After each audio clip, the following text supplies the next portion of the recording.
अंधेर नगरी के अंदर रोज की तरह कौवों का झुंड इंसानों को मारने के लिए आता है। इनकी काम काम की आवाज सुनकर लोग तेजी से अपने अपने घर भाग रहे थे। कुछ के पैर थर थर कांप रहे थे तो कुछ को पूरे बदन में पसीना छूट रहा था। पर एक इंसान अभी भी कौवों को देखते हुए बाहर रुका था। तभी उसके पास एक कौवा उड़ते हुए आता है और सीधा उसके मुंह में घुस जाता है। उसके मुंह से हजारों की तादाद में कौवे निकलते हैं। उसका पूरा जिस्म खून में बदल जाता है। पर दिक्कत की बात यह थी कि रायमैन अंधेर नगरी के अंदर घूमने के लिए आ रहा था और उसको कौवों के बारे में पता नहीं था। रायमैन उड़ते उड़ते गांव के एकदम बीच में उतर जाता है और जो होना था वही हुआ। एक कौवा तेजी से रायमैन की ओर बढ़ रहा था और उसके भी मुंह में घुसने ही वाला था कि पीछे से किसी ने कौवे को गोली चलाकर मार दिया। रायमैन पीछे देखता है तो वहाँ रामू नाम का आदमी था और उसी ने कौवे को मारा था। पर रायमैन रामू पर भड़क गया और उसे डांटने लगा। ये क्या किया तुमने?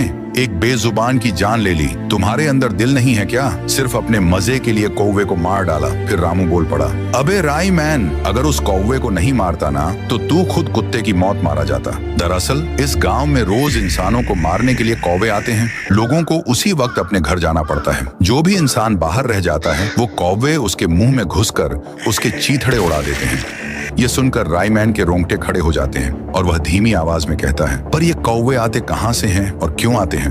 रामू ने बोला, ये कौवे तो पास वाले सूखे जंगल में एक कुएं से इधर आते हैं। कौन जाने क्यों आते हैं? हमारी जिंदगी तो नर्क बन गई है। फिर रायमैन फौरन रामू के बताए गए सूखे जंगल में उस कुएं के लिए उड़ान भरता है।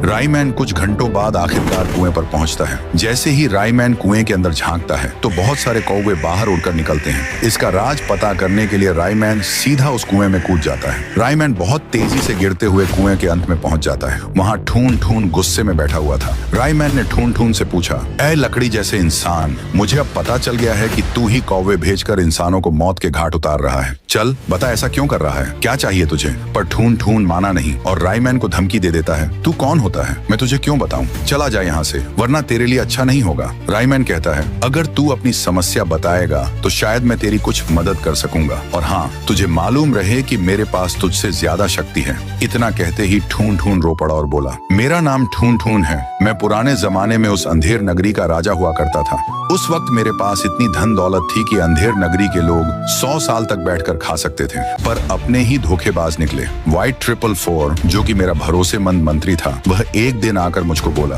राजा जी, मेरे पास आपके लिए खुशखबरी है। अपनी सल्तनत में जो कुआं है उसमें कुबेर का खजाना है। इतना सुनते ही मैं 444 के साथ इस जंगल में इसी कुएं के पास आ पहुंचा और जैसे ही मैंने खजाने के लालच में कुएं के अंदर झांका तो व्हाइट 444 ने मुझे धक्का दे दिया और मेरी इसी कुएं के अंदर मौत हो गई।